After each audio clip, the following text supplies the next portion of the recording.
It's time for another podcast by George. Straight talk, straight from the heartland, that'll have you saying, "By George, I think he's got it." Now, here's George. Hello, hi, how are you? Welcome back on into another podcast by George. It's more of the COVID-19 shut-in, the quarantine 2020. And you know, one of the things that I lost first and foremost and missed the most, of course, is men's league hockey, the pickup hockey. I played a lot. I played every time they had it. I'm getting to the end of the line here, so I can't wait till I grow up. I just keep playing all the time. Well, it all got shut down, just like everything else when we went into self-quarantine. And now there are some signs that we're not only reopening businesses, but we're going to start reopening some hockey rinks. And we've got somebody on the Podcast by George live line this morning running a rink in Jacksonville, Florida, that was one of the first, and I wanted to check in with him and just see how it's going down there. It's the Jacksonville Ice and Sports Complex, and we've got the owner, Mark Sheff, on the line. Good morning, Mark, and welcome to a Podcast by George. Thank you for having me. You know, this time of year, there's a lot of similarity with what you're running down there and what we do up here in the Des Moines area. We have the summer leagues that I really wait on because it's great for the men's league hockey players because reform the teams, but a lot of the college guys are back. A lot of the junior players return. They're looking for summer ice. They get on these teams. And holy buckets, it's a lot of fun. For my money, I think it's some of the best hockey that I've ever played, oddly enough, in the summer months. So, I'm really missing it. But you guys have kind of started to take some baby steps down there. Describe to us what's going on.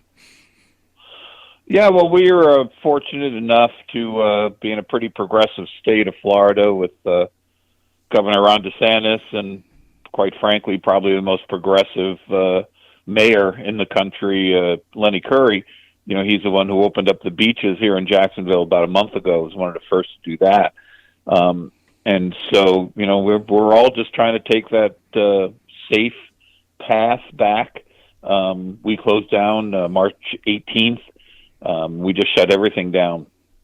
But then we slowly but surely, you know, followed all the local, state, federal guidelines, trying to keep people safe, sanitizing the building, coming up with all new rules, policies, protocols. You know, how can we come back? Because, you know, the other option wasn't a real good option, right? Yeah. Which was never opening your doors again. So, we started with private lessons at our ice rink for our figure skaters and our hockey players. We were able to, you know, keep a very small amount of people in the building and even smaller on the ice. Our coaches wear masks, you know, to keep them safe. And people, you know, a lot of people are ready to come back. So we started with the adult league and gave the adults the opportunity to come back. And we didn't know if they'd be ready to, but, you know, 88% of our league came back. All 32 teams, and they just couldn't wait to get back on the ice. And we started that on the 9th of May because we had to cancel our season halfway through. Yeah.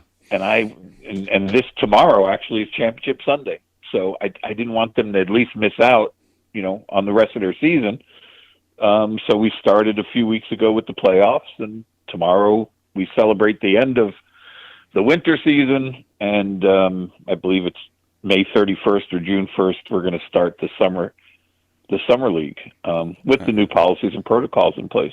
Okay, so you're kind of trying to pick up where you left off, get to a championship and somebody with an opportunity to skate the trophy for the winter leagues, and you're going to start up in the summer. Now, explain to me how this works. Yeah, let me tell you how it works here and probably everywhere in North America where hockey's played. Guys on league night, they show up a lot of times late. Sometimes they'll convene in the lounge and shouldn't do that. We probably have a beer before the game. They all skate together. The games come one right after the other, rapid fire, so that you can get as many games in as possible. Afterwards, most of the guys will shower because of the cruddy equipment that you have to wear, and it's so hot and sweaty. And then they'll resign to the same lounge again. A lot of guys, what they like best about these leagues is an opportunity just to get together with buddies and drink beer after the game. Now, that ain't happening with the new protocol, right? Well, yeah, I mean, that was before COVID. So now we have to do things a little bit differently if we want to get back onto the ice. We put together, 5 or 6 pages of our policies and protocols, which are as unobtrusive as we can be, but at least it gives us a safe path back onto the ice. So now we're giving our teams 2 locker rooms instead of just 1. So now they can spread out, and at least try to socially distance themselves, inside the locker rooms. Then we bought special equipment that we can sanitize these locker rooms before, during, and after every time they're used.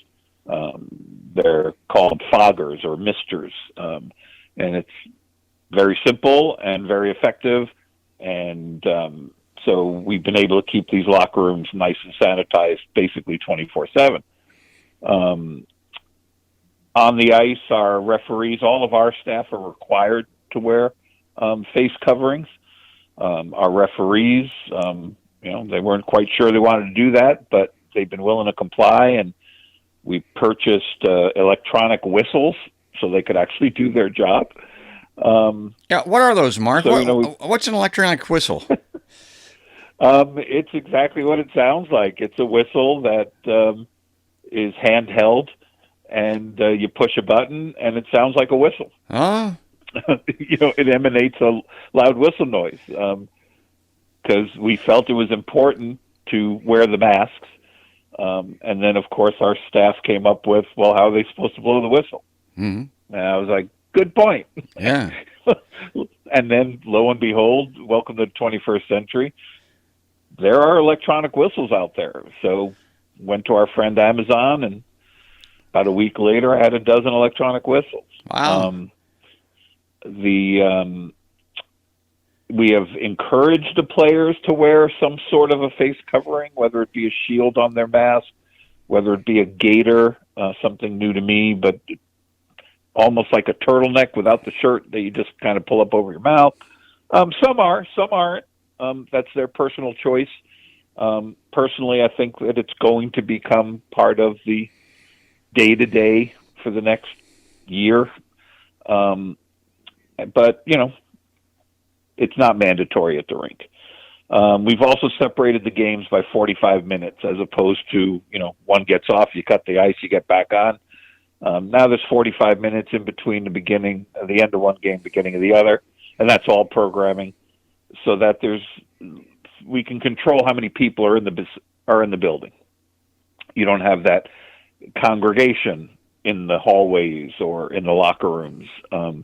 We aren't doing beer sales for now to avoid that. You know what I mean? So, yeah, there are definitely some sacrifices that the guys are making, but they are so excited to be back on the ice that these are really minor, inconveniences for as long as it's going to take, for us to get past this thing. We're also asking non-participants. We're limiting the amount of people in the building, not a lot of spectators. But we also have, a 600-seat bleacher system where if 20 people show up, they can easily, socially distance. And we bought the state-of-the-art thermometer system that they have at the airports, facial recognition infrared monitors that we take their temperature. Everyone who comes in the building gets their temperature taken. That's new to me too. That's interesting. So, has anybody been turned away? Have you had anyone show up with a fever? Not yet.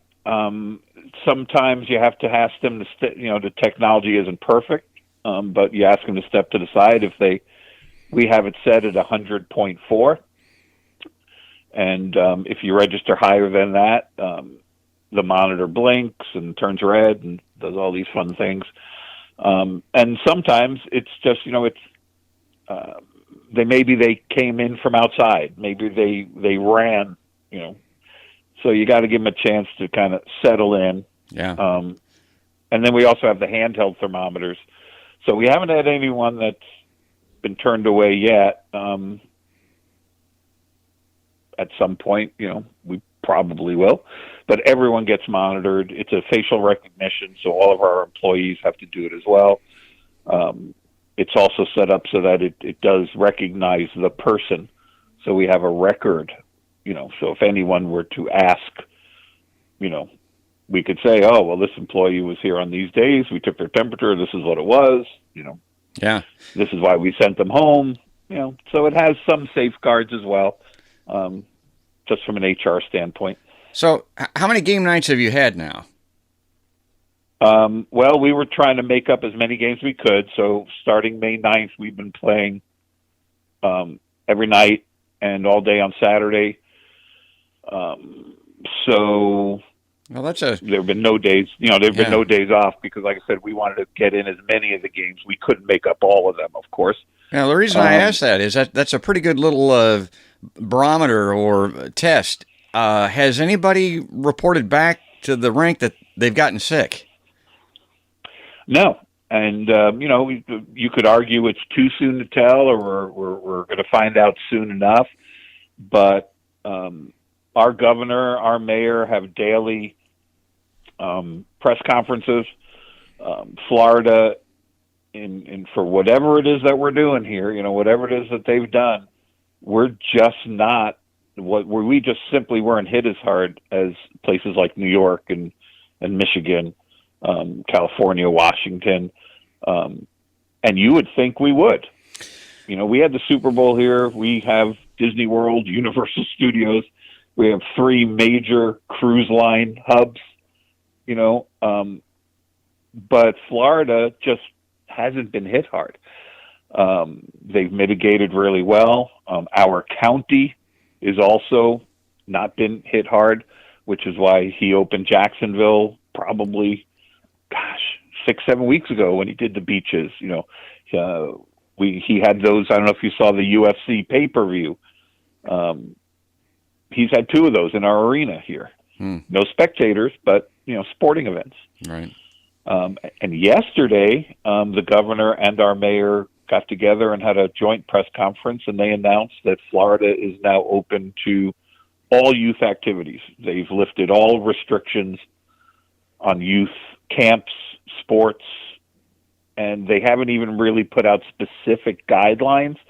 They're leaving it up to the businesses to follow the overall guidelines to keep their customers safe. All I can say is I'm glad to hear it. It's a novel virus. Nobody's got it figured out exactly yet. Hopefully they will soon. But a lot of it has to do with these larger urban areas, people packed in together. I think the weather has a little something to do with it. The Floridians are outside. You've got that great weather down there. I don't know how much of a factor that is.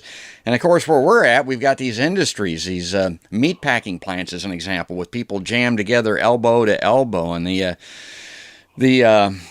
impact has just been catastrophic. Now, the one thing that Florida has that is, and this is not hockey related, but it's similar to Iowa, is you've got a large elderly population down there.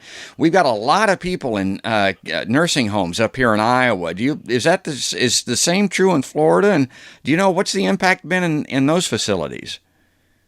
Well, they are the majority of who've been impacted, based on the information that gets reported. Yeah. I think the report was that 85% of the fatalities due to COVID are 65-year-olds and above. That there has not been one fatality among anyone 25 years of age or under, which is why they're opening things up to the youth. So, and again, everyone has an opinion. Nobody really knows.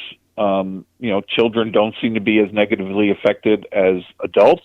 But they can be carriers and transmitters, and that's a whole other. That's exactly right. I don't. But they can carry it back. So I want to stay on the hockey and the ice facility stuff because I'm running out of time here. I restrict these to about 30 minutes or so, Mark. One thing that I saw in this article about your facility that was really an eye opener, and I want you to talk about this just briefly so people understand what your business is all about, because I've sat on the bench for many, many years, and guys, my God, league this year is $400 and some. This place has got to be getting rich. I mean, I don't know what they're doing with all this money.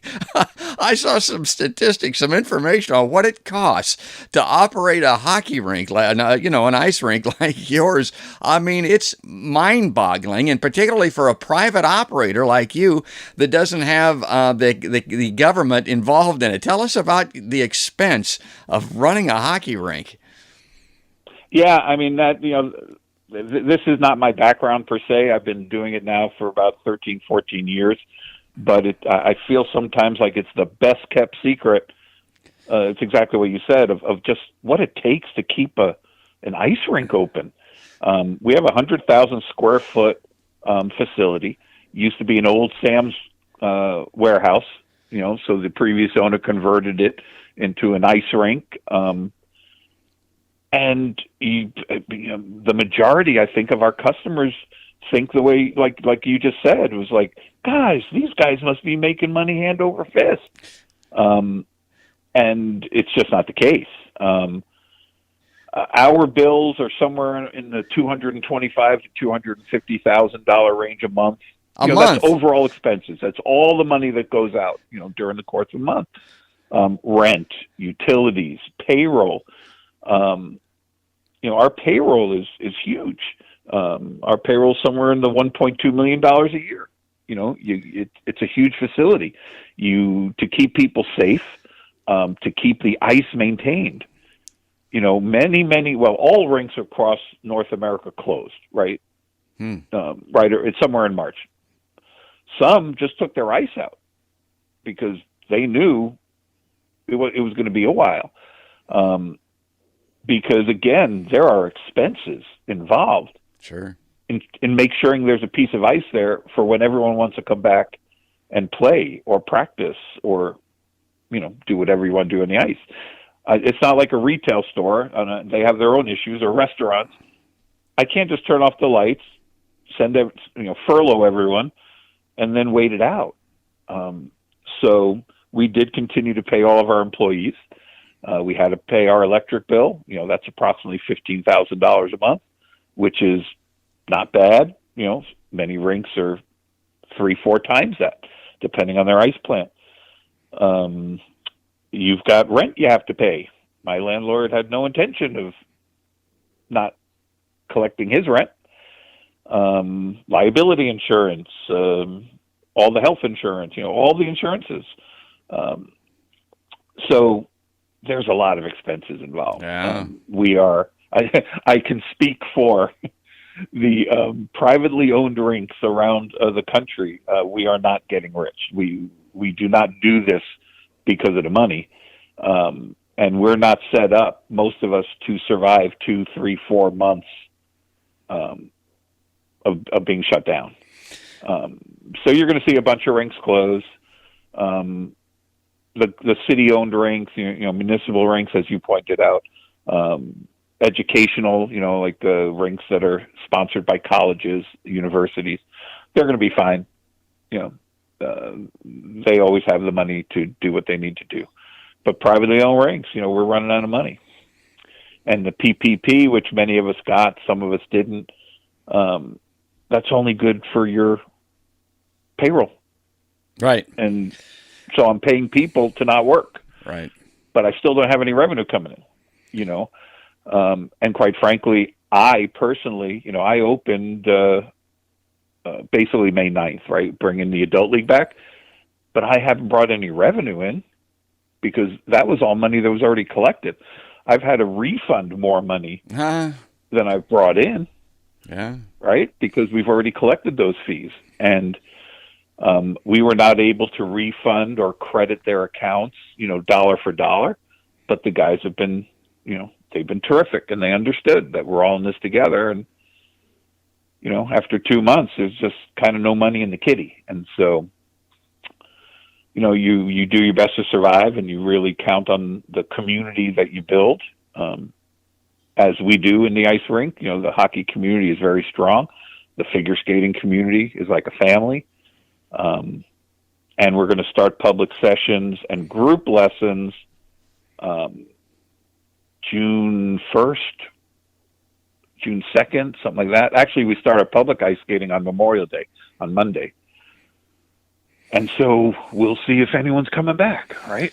Well, I hope they do, and good on you, and good luck, and thanks for kind of being the guinea pig on this thing. A lot of eyes are on Jacksonville, Florida, and your privately owned, operated rink down there. We've got a couple of them up here where I'm at. We've got a new Mid-American Energy-sponsored Recplex, 2 sheets of ice, a big sports complex that's going to be open this fall. Supposedly, if things continue to open and progress as they have, it'll have city involvement.